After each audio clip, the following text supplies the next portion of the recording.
Yo, yo, yo, yo, yo, yo, yo, yo, yo, yo, yo, yo. It's your boy Uche. I got my boy Deezy. We are the ill-advised wise guys. Check out the full podcast, link below.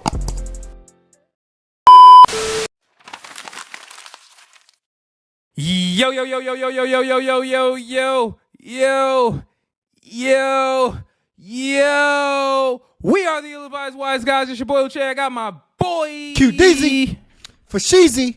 It's way too easy. AKA the Widow's Peak Bandit. AKA Michael Gordon. AKA Daddy Longlegs. AKA Mr. Steal Your Spaghetti. AKA Uba Mac. What's up? Hey, you know what they call me, man? I took the water to Poland. I took the water to Poland. That was bad. It was bad.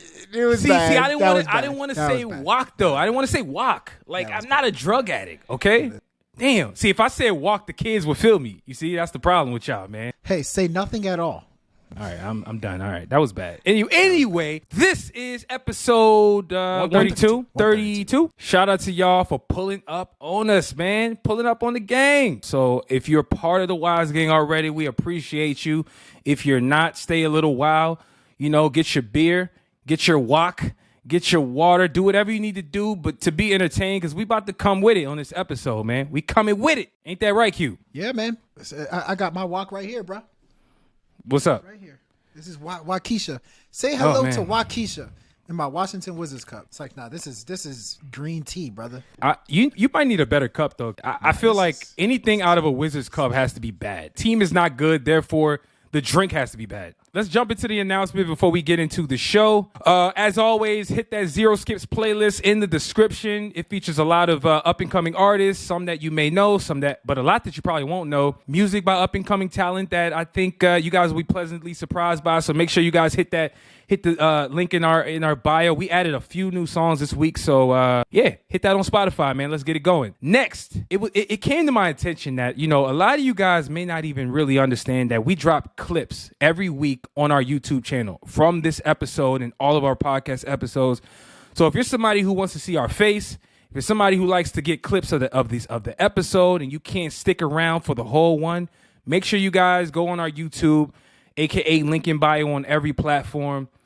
Check out the clips from the show. I think you'll be pleasantly surprised at the visuals and the graphics that are accompanied by that. Ain't that right, man? Q, you got something else you want to add? If you want to see my sexy face, go ahead and check the clips out. Also, just to let you guys know, like the playlist that you're referring to is curated by us. This is not like put on some random person's desk and they're here just trying to figure out what songs are good or not. No, this is curated by our taste. So if you're on that playlist or if you're listening to that playlist, know that you're listening to stuff that we like also.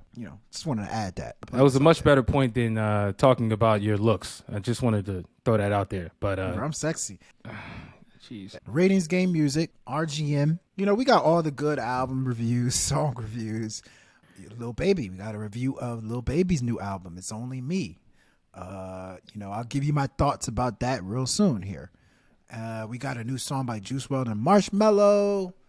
And French Montana probably dropped one of the worst singing performances I ever heard in my life on a song called Whipping It Slowly. So check it out, ratingsgamemusic.com. Check us out on our Instagram. It's starting to be popping thanks to this guy. His creative direction has helped us big time. So check us out on Ratings Game Music on IG. Thank you, man. Thank you for the kudos.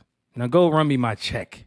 Yeah, you're not welcome. I gotta also say, make sure you guys subscribe to the channel, like this episode on YouTube, and follow us on all our socials, man. It'll be in the description of this episode. Let's get into what we're talking about on the show. We're gonna get into how important is a hit record in 2022, and also I guess just moving forward. It's come to my attention that there are probably more successful artists that you've never heard a hit from than ones that have had a hit.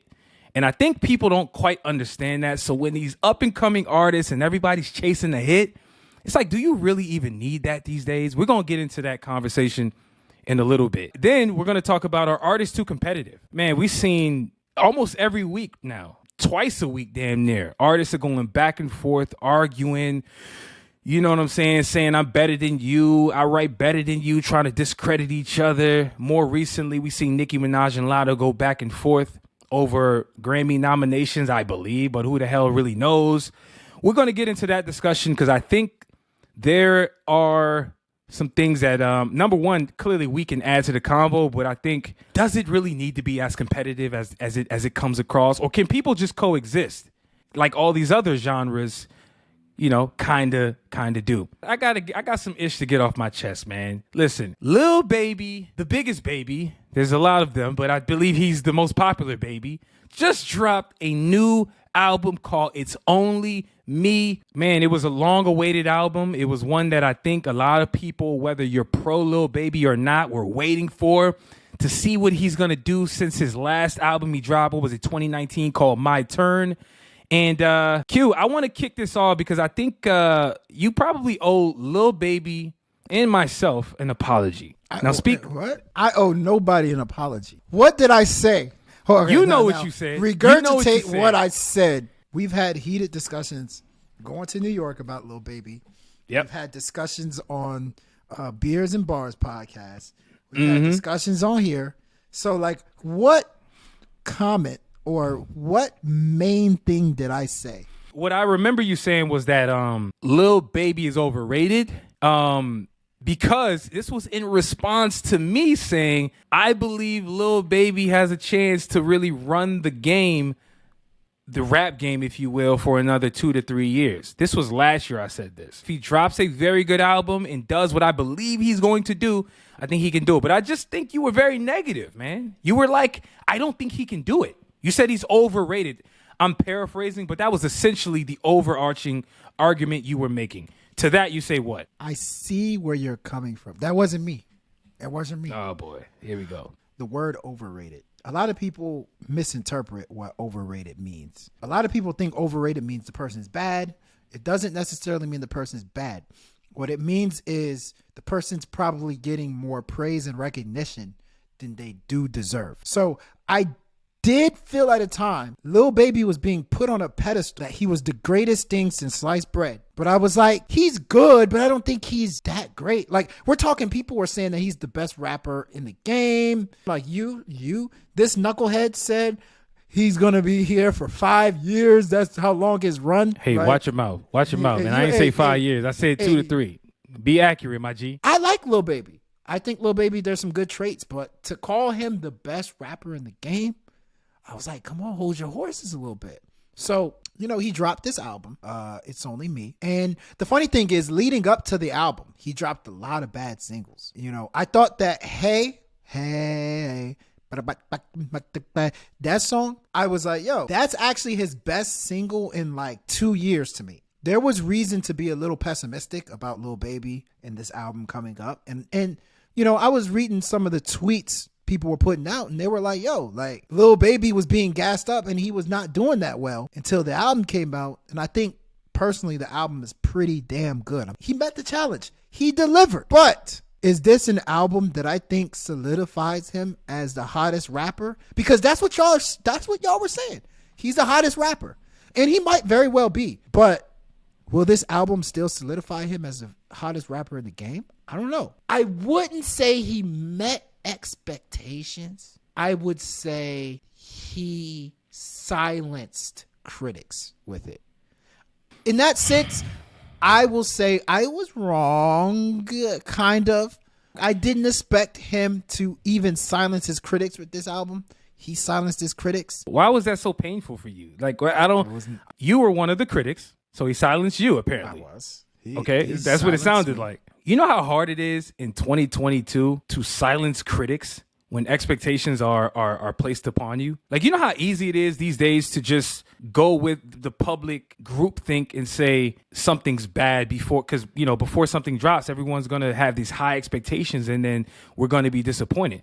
It kind of reminds me of when Donda dropped, or before it dropped, I should say. Remember how before everyone's like, oh man, Donda's going to be so amazing. Oh man, because Kanye hyped it up. I thought it was going to be great. But to me, right after, I heard a lot of people, and the overwhelming consensus was that Donda wasn't that good. It didn't meet expectations. That's what I'll really say. Yeah. I can understand that because when you hype something up, it's so easy to be let down. But if you just assess the music, Donda on its own was a very good album. I think that's obvious. Without trying to compare Donda or Kanye musically to Lil Baby, at least directly, I see a lot of similarities here. There was a lot of hype over the last couple years for Lil Baby, what he was gonna do, and I was one of the people who was waiting. You said something key. He wasn't dropping a lot of music that we consider great leading up to this. I 100% acknowledge that. The song he dropped with In a Minute, which I don't even remember at this point. I don't even remember the name. In a Minute is great, but In a Minute is my favorite song on that album. Remember, he dropped 2 songs that day, if I'm not mistaken. It was In a Minute and another one. So anyway, the point is, from that standpoint, there were reasons to be pessimistic. I will 100% agree with you.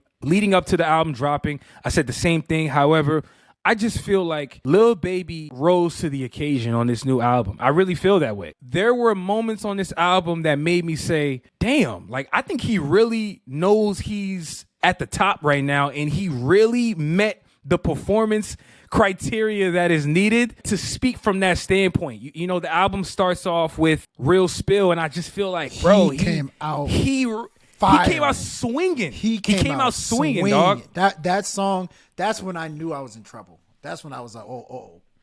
You're gonna have to start handing out these apologies sooner than expected. The album just continues to deliver. Like, you go from Real Spill to Stand On It. Then you go to Pop Out, which I didn't really like that much, but I like the energy. Then you go to Hey, like you said, is probably one of his better singles up to date. Very gimmicky, very TikTok-esque, but I thought it did a decent enough job. Then you go to California Breeze, which is a very good song, bro. Like, come on now. California Breeze was one of my favorite songs on the. So that was top 3 for me. So I'll tell you my top 3 real quick. Okay, give it to me. In a Minute was like one. I love that song. I think In a Minute is special. California Breeze, and then the joint he had with Friday. Forever. Freaking love that joint. I love that joint. Yeah. Everything you said except for Forever, I'm with you on. I'm not in love with Forever. I'm not gonna lie. I think Forever's it's good, but it's not great. Mostly because I feel like the hook was just a little bit too drowned out. I don't know. It just didn't do it for me. Enough. The first half of this project is very strong, right? Then you get the Young Thug feature, Never Hating. Then you go to the Friday one, like you said, Forever, Not Finished. Then you go In a Minute. Then you go Waterfall Flow, which I don't really love. Then you go Everything. I'm looking at the album. I'm looking at the track list right now, and it's like, I like the future From Now On and Double Down.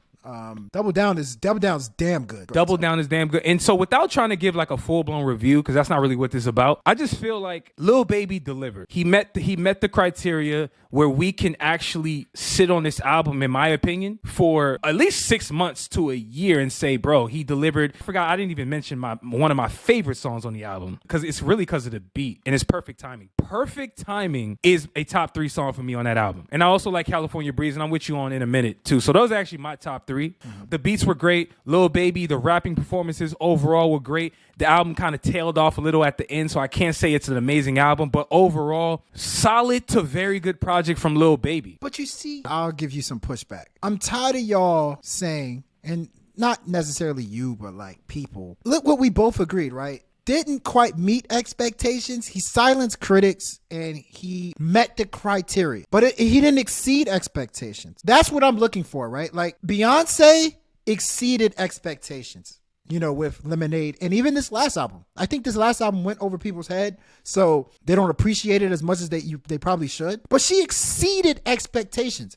Every single time Beyonce comes out, she exceeds expectations. It's 21 Savage, somebody who every single time he comes out, he actually exceeds expectations. Now, the expectations we place on 21 Savage is not the same as the expectations we place on Beyonce, but he exceeds expectations, And I think that's one reason why it's really hard to say Drake is the hottest rapper in the game, because Drake never really exceeds expectations with his albums, but his songs, he may exceed expectations, but he doesn't really exceed expectations with his albums. Kanye is the type of person that does that, So with Lil Baby, I want to crown him as a top rapper in the game, but he exceeded expectations with My Turn. I will say that. But everything he's done since My Turn has not necessarily exceeded expectations for me. Like, when Travis Scott comes back out, his next album, Utopia, I expect that to exceed expectations.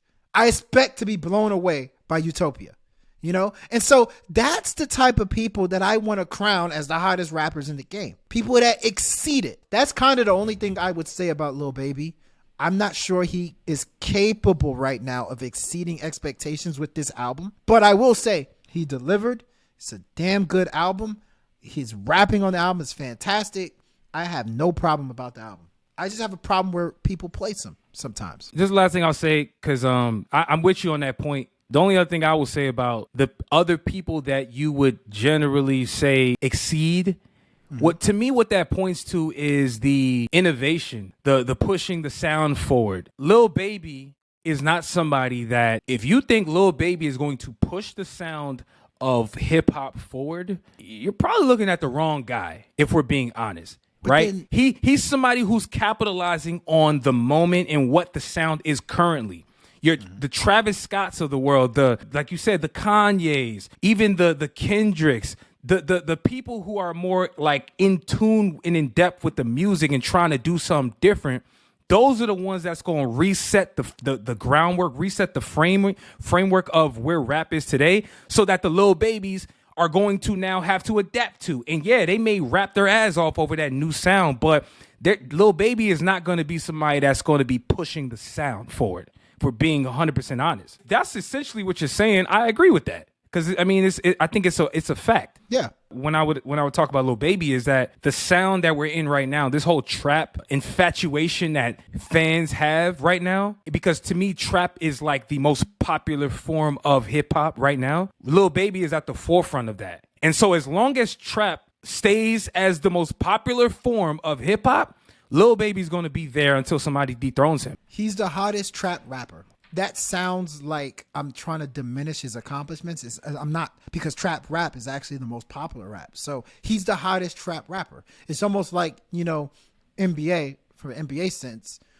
Devin Booker is the best shooting guard in the league. That's a big deal. It may not be you're the best player in the league, but you're the best shooting guard in the league. I think Lil Baby's the best trap rapper. But to crown him as the best rapper, I don't think that's appropriate, personally. Even after dropping this hot ass album and moving the needle the way he did with the album, I still wouldn't call him the best rapper. Best as what does best mean to you? Lil Baby is not better than Kendrick Lamar. Right, He's not. He didn't drop a better album than Kendrick dropped this year. I will be playing Lil Baby's album more than Kendrick's, but I don't believe the album is better. Yes, that may sound confusing. I'm gonna argue with you. How about? Because this is bad. This is bad. Oh, boy. I'm almost pushed to a corner to say Gunna might be the hottest rapper. He's exceeding expectations. And I heard Gunna on G Herbo's album, Survivor's Remorse, side A. Called Shorty. Did you hear that hook? Shorty? Gunna did his thing. I was like, what? And I'm like, to be the hottest rapper, those are kind of some of the elements you got to have. You got to be able to do that. You got to be able to slide on beats. You got to be able to put up Gunna's album. I would prefer to listen to Lil Baby's album over Gunna, DS4, but Gunna's album was more impressive. I thought Gunna's album exceeded expectations more. I thought Gunna's album, the longevity of it is a little more. You know what I'm saying? So I don't want to necessarily take the other side. I don't want to argue Lil Baby over Gunna, because that's not really how I feel. But if we're going to go Lil Baby or Gunna, I'm going Gunna all day because of, they both are in that trap element. But to me, production-wise, Gunna production does something different. It's a different vibe. It actually pushes, to me, trap in a different element that not everybody can get on. Then you have the element of him being melodic and doing hooks and being more diverse as an artist. I'm going Gunna all day. But if we're going as a rapper and bars and all the stuff that people at the top, when we start evaluating rappers, if we're going that route, you got to go Lil Baby. But if we're talking as an artist, I'm going Gunna. But every compliment that you gave Gunna equates to him being the hottest rapper. You know what I'm saying? Before Gunna went to jail, Gunna was that guy.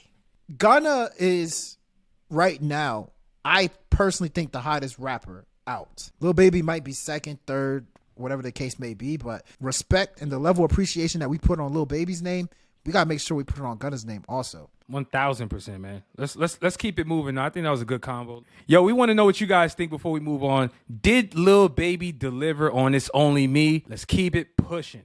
Next topic: are rappers too competitive? You know, one of the main reasons I wanted to talk about this topic was because, as you guys may know on the internet, Nicki Minaj is going about at just about everyone. Nicki Minaj is shooting shots at Cardi B. She shot shots at sub shots apparently at Megan Thee Stallion, and then now she's going at Jamie Lee Curtis. Negro, she's Latto. Like it's crazy.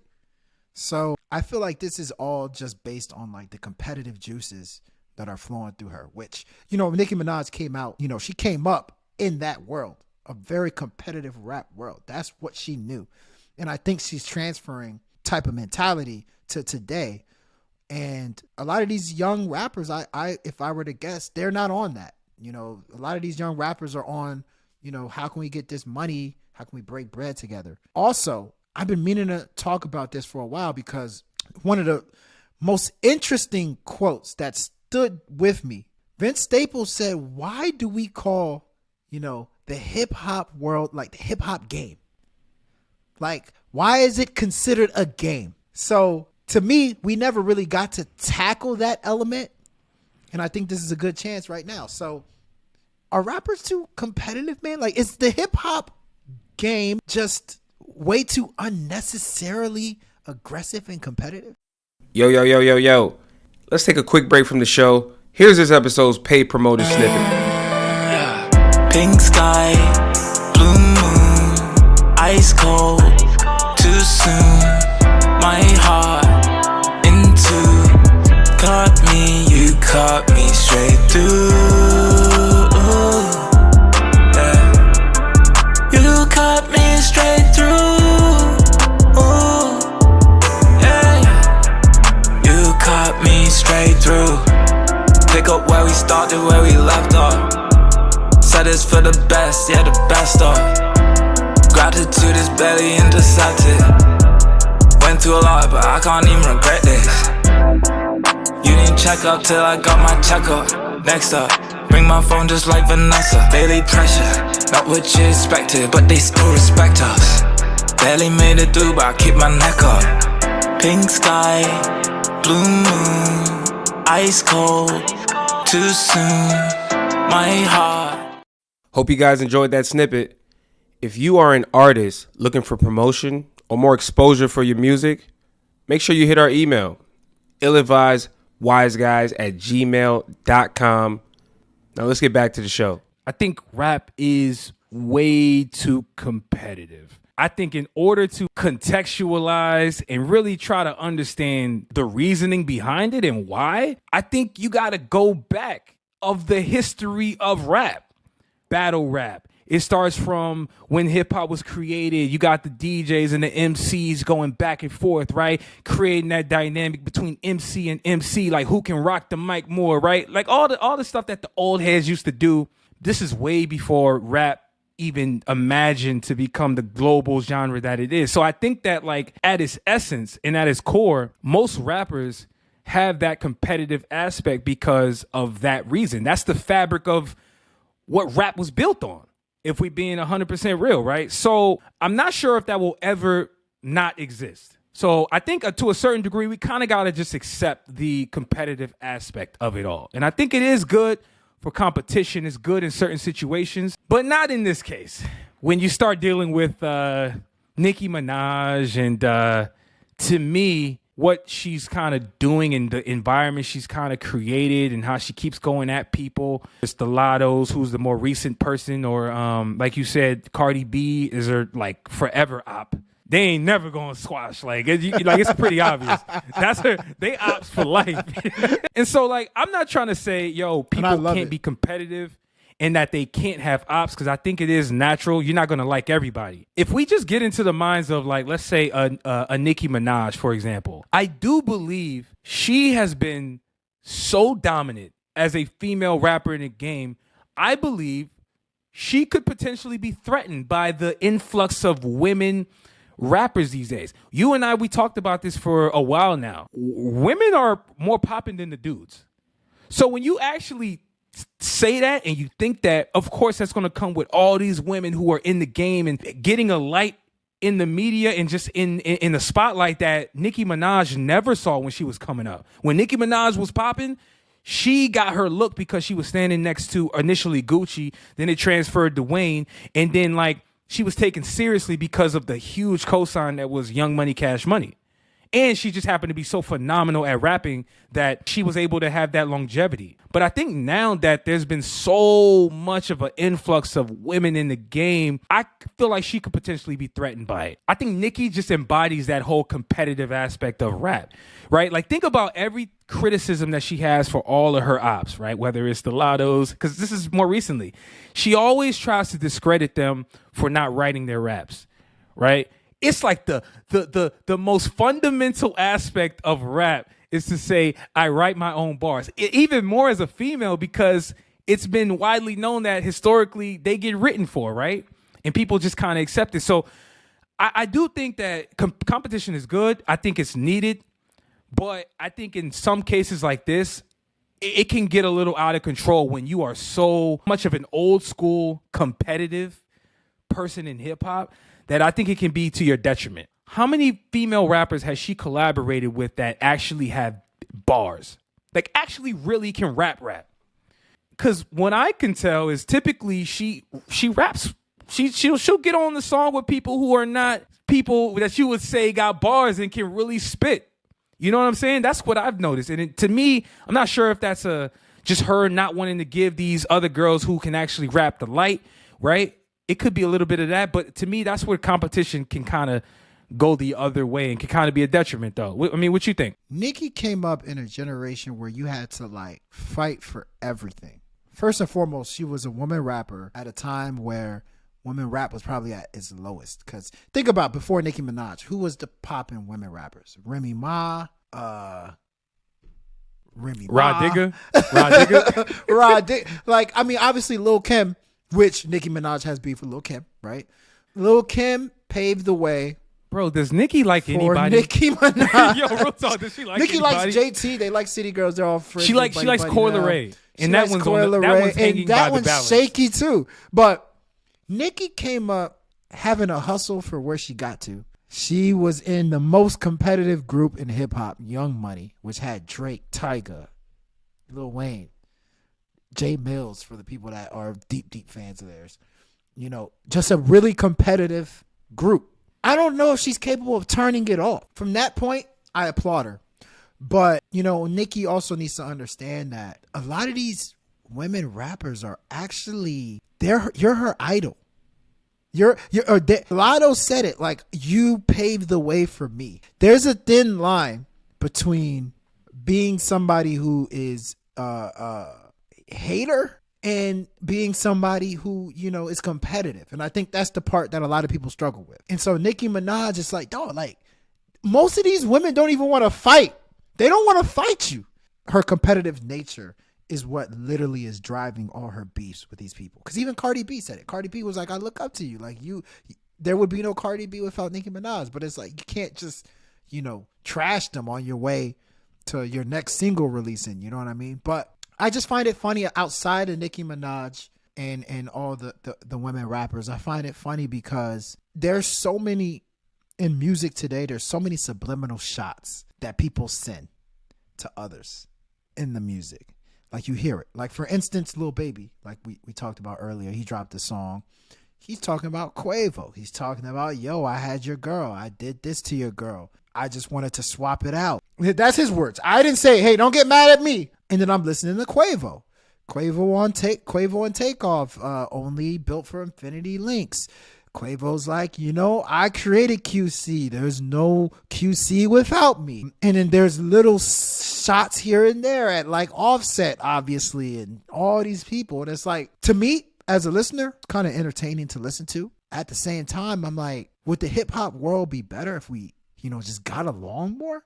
Because, like, for instance, literally, this is crazy. Cameron, Mace, and Jadakiss dropped a song yesterday. And you know what I said to myself? I said, yo, what if Cameron and Mace never beefed? Because Cameron and Mace had Horse and Carriage in 1999. Horse and Carriage, fire-ass song. And then they started beefing shortly after that. So 20, 30 years went by. Them two did not, collaborate with one another. And then they collaborate in 2022 for the first time in like 20 years. What if they didn't beef in between that time? How many fire-ass collaborations could we have gotten from them? What if Lil Wayne and Pusha T didn't beef? What if Pusha T, Drake, Lil Wayne, all them people didn't hate each other? The consumers are missing out because so many people, it's just so competitive. We don't get collaborations that would otherwise be fine. I want NBA YoungBoy. Do you know how many people I want NBA YoungBoy to collaborate with? That he just hates for no reason. Like literally just doesn't like for any reason. Like how tight would an NBA YoungBoy 21 Savage collaboration be? Like competition's actually hurting hip hop more than people realize. As you're talking, I'm thinking, man, like we're over here talking about competition because one may think they're better as an artist than the other. But if we just take this a step further and go up a level, let's talk about hip hop's infatuation with beef. Right? That's another story. Hip hop is very infatuated with conflict. It's very infatuated. It's like rap beef on record, taking shots. I point that back to just the essence of what hip hop has been. It was built off conflict and I'm better than you, whether it's on the mic or I dress better than you. I think that is the essence of the genre and the people who have come up. So I'm just not sure if we can get out of that. We don't see this level of conflict in any other genre. Now, whether people are freaking at odds behind the scenes, of course, that's very possible. But you don't really see it publicly. You know what I'm saying? Imagine the top country artist beefing on a song or on social media, or you just won't see it. You won't see it. And if it happens, somebody will stop it. I mean, the reason why I said competition was because competition is one of the only reasons why you would just not like somebody. Do you know how many situations are going on right now where the beef is not really clear? Why does this person not like them? Like, I'm confused. I don't understand it. Think about it. The reason Rick Ross said he sent a diss record towards 50 Cent's way was because during the BET Awards or some awards show, he claims 50 Cent looked at him a certain way that he did not like. Translation, he was just trying to pick a fight with somebody to further his brand. And he just wanted to pick a beef, and 50 Cent was the perfect person to pick beef with, so he just started beefing with him. Absolutely no real reason they're beefing. Think about all the beefs that you cannot explain. Let's just go down the line real quick. Well, some of you can explain. Puffy and Mace. Obviously, you can explain majority of them, right? But yeah, there's some that I really don't know. Gucci Mane and T.I. Apparently, they don't like each other. Why? I mean, I don't know, but I'm sure they know. I don't know. Right? It's none of my business. Lil Wayne and Pusha T. Well, that one we do know, but it's stupid. But it's stupid, right? Exactly. that one was based on, I think it was Bape. Pusha Something T, like and not they were saying that Wayne was still in the Bape, acting like he was the first person to rock it, and they threw shots again. Yeah. Drake and Pusha T. What was the reason? Well, that was because of Kanye more than like. But do we even know? What was Kanye and Drake's reason? I actually can't remember. I think it was competition driven. Competition, right? I've heard Kanye say he was threatened by Drake. The existence of Drake threatened him. And I believe somebody like a Kanye will use that and just start throwing shots his way. One of the best diss records of all time, Ether. Do you guys even know? Does the common person even know why Jay-Z and Nas were beefing? I'm sure they don't know, because I barely know. But here's what Brian Windhorst told me. Jay-Z was actually defending, I believe it was Memphis Bleak, that sent shots Nas's way. And Jay-Z kind of backing up Memphis Bleak was like, yo, I'm backing my mans. That's my guy. If it gets full-blown, obviously Nas is going to respond, and then you have a full-blown beef. So it's just, I like the competitive nature of hip hop, but like I do think at times you gotta tone it down a little bit. It's not it, because we're missing out on some truly potential special stuff because of competition. I mean, the topic itself is good. I think it's something that everybody knows, but nobody's really addressing how the competition kind of fuels things. And kind of going back to what I was saying on the last episode, one of the things that I was saying in that topic at the end was that I don't think people really understand how much people feed off salacious storylines and how much that feeds the music and people's brands and just the artists in general. Like, I don't think people understand how important that is. Music is one part about one aspect, but the other part is creating a story that people care about. And of course, imagine seeing two people fighting on the street. You're going to stop and watch. Yep. I don't give a damn who you are or where you're going. Conflict will always be something that's going to attract people, unfortunately. But to your point, I do think it takes away from the music, and we could be getting robbed from all these collabs that might be really fire, but we'll never see it because they'll never mess with each other because of the beef. Like, imagine hearing an actual Drake and Kanye project. And I'm not, maybe not now because they've kind of gone separate ways musically, but I'm talking about early on. Them coming together may have been able to produce something special. I better find your loving, right? That was Kanye produced. Or even something to something. No, More Life mixtape. That was shortly before they started beefing. But imagine if we got more music from these dudes together. We may have gotten something special. But hey, man, you guys let us know. You know, is competition becoming more bad than good when it comes to hip hop? Next topic. Let's keep it pushing. And the last topic. How important is a hit record in 2022? Ooh. More importantly, what is a hit record? Just from an artist standpoint, think about the musicians out here going crazy. You may never have heard a quote-unquote hit from them as a casual fan. Because to me, that's kind of how I define a hit. A song that resonates beyond the core fan base or even the fan base of the adjacent artist, right? Yeah. But one that pierces through and goes to the masses. There's tons of artists that have never had a hit that would qualify through that criteria. And so from that standpoint, I mean, is that something that, you know, negatively impacts artists? Or do you think that artists can survive without having a hit these days? Q, what do you think? I want to actually Google the definition of a hit record is. Like, a hit song, also known as a hit record, hit single, or simply a hit, is a recorded song or instrumental that becomes broadly popular or well known. The specific term hit record usually refers to a single that has appeared in an official music chart through repeated radio airplay, audience impressions, or significant streaming data and commercial sales. So I guess everything was so generic just there. You know something is a hit when you can tell. When you made it, you're like, it's a hit. Like, for instance, there's a couple songs that, you know, we made, right, in college where, you know, some are just trash, you know what I mean? But then there's some where like, yo, dog, this song is actually pretty good. I think this is a hit record, right? But brother, by the definition you just gave, there were 0 impressions or 0 charts associated with all of those. So you can think something's a hit all you want. I'm saying my definition of a hit. My definition of a hit has nothing to do with that definition. My definition is it hits. When you listen to it, it does something to you. I was in an Uber drive. One thing that I love about white people is white people just know random facts. Just completely random facts.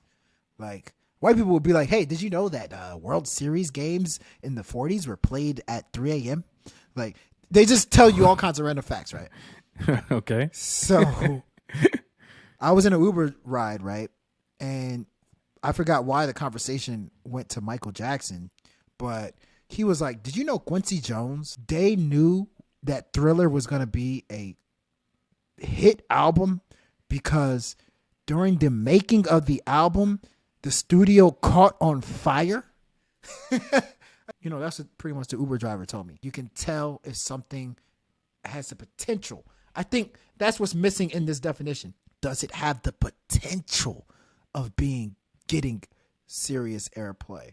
Serious, all this stuff. So, you know what's more important than a hit record these days? A musical experience. Like, to me, Freddie Gibbs' last album, there's no hit records on that album. But when you listen to the album, it's actually a very pleasant, very enjoyable musical experience. So I'm kind of glad that rappers are focusing more on that these days. The problem is not making a hit record. The problem is chasing a hit record.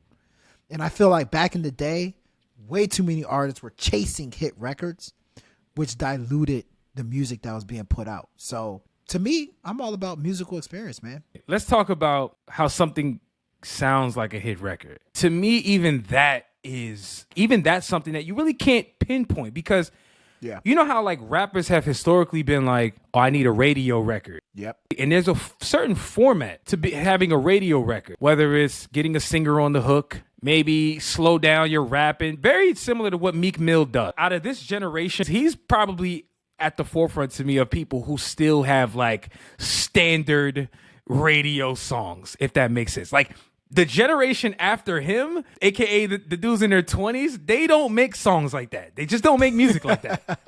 It's very difficult to even answer the question, how do you even know when you hear a hit? I think that changes over time, right? Because what people care about changes over time. You brought up Freddie Gibbs. Freddie Gibbs, and in particular Gibbs and G Herbo, very fascinating. There's a group of people who think G Herbo is trash. Right? They think he's overrated. Right. They think he raps badly. And hey, you may have a very good reason. Trust me, I might be with you on certain days. But on the other hand, I might hear him and I'm like, bro, this is phenomenal. This guy's killing it. And in reality, Herbo makes good albums. They're not great, but think about this for a second. G Herbo was a part of the whole drill wave from the inception. G Herbo has been in the game of rap, and he still has a fan base. He still is musically relevant in rap. The greats really like him. I heard Drake say at some point G Herbo was his favorite rapper. He said that? Wow. This is years ago. And G Herbo actually did an interview recently, I believe it was The Breakfast Club, where he said Drake told him verbatim, yo, you my favorite rapper, bro. I've been telling people you're my favorite rapper. So there. The point is, G Herbo has never had a hit. So now it begs the question, how is he still relevant? How is he still somebody that people care about culturally? And then it makes you think, well, damn, how important is a hit really? A term that I think people should use more is experience, musical experience. G Herbo gives you an experience. Freddie Gibbs, G Herbo, they all give you something that you can walk away from and be like, yo, I enjoyed myself. I may not click with it. It was interesting listening to this music. I'm going to stay away from that word because Lil Yachty gives me an experience, and so does Yeet. True. Does that mean it's good? But that's a bad experience. Okay. I think the term hit is so outdated, and it's not relevant as much as it was before. Everything that you just read, you know how you said radio impressions? You said a whole bunch of stuff. I also think something can be a hit without a lot of those aspects. Like, I believe you can have 100%. A hit by not having radio airplay or something going viral on TikTok. Technically, you got a lot of impressions with your song. Is that what the new hit is these days? I feel like Sean Kingston. Sean Kingston's a name that I think of in this situation. Bro, you bring up Sean Kingston every episode. Sean Kingston's so relevant because I felt like, Sean Kingston created Beautiful Girls. Beautiful Girls was so organic. I think after that, he just kept trying to chase hits. And when you keep trying to chase hits, you end up making bad music. I don't want to get killed here, like, with the Barbies or whatever. Nicki Minaj kind of does that, where Nicki Minaj has hits. Yes. Don't get me wrong. But sometimes she just tries to chase hits. It doesn't feel organic. I would argue every time. Super Freaky Girl is actually one of those times where she tried to chase a hit, but it worked. But it doesn't work all the time. I think that's the part about hits that people need to really be careful of if you're an artist. It's a very fine line because, in my personal opinion, I think artists should focus on making music that is organic to them. And if it catches fire, it catches fire, which is the best case scenario. However, there may be times where you have to get out of your comfort zone. That may be more in line with what people consider as a hit. I think artists got to do a little bit of both, to be honest with you. I agree. You just have to diversify your sound. That way, whatever you put out sounds organic. You guys let us know. What is a hit? Has a hit changed? Can you get a hit on TikTok? Let us know in the comments. We've reached the end of the episode, man. But our next episode is going to be a very good one. We're going to be back in New York City. If you've made it this far, make sure you hit that subscribe button, hit that like button, and share this episode, I should say, with a friend of yours. Salute to y'all for continuing to rock with us. As always, if you are giving advice, just make sure that thing is ill. I concur. Bow!